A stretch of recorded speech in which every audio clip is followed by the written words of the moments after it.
Gaya ng sabi ko, sa ROTC naman kasi, para sa akin, makakatulong din naman to sa pagturo ng disiplina kasi siyensya yan pinag-aralan yan.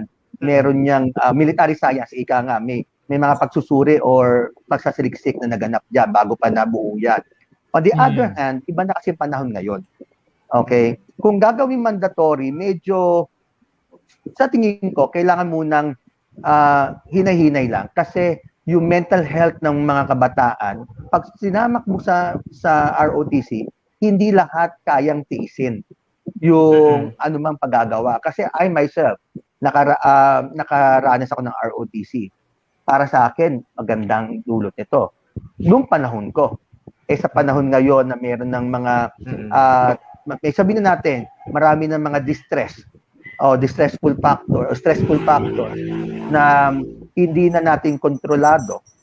So mas maganda siguro kung hindi lang physically fit, dapat mentally fit. At kung mentally fit yung bata, anong parameter na susukatin para masabing, ito, kahit anong hirap, kakayanin niya.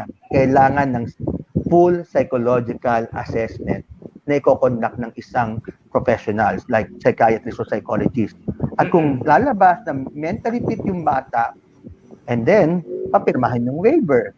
Kung hindi kaya ng bata, and then hamon ngayon sa ating gobyerno, ano ang alternatibong programa na magtuturo din ng patriotism, discipline, ano pa ba mga pwedeng ituro? Yes. Di ba? Values.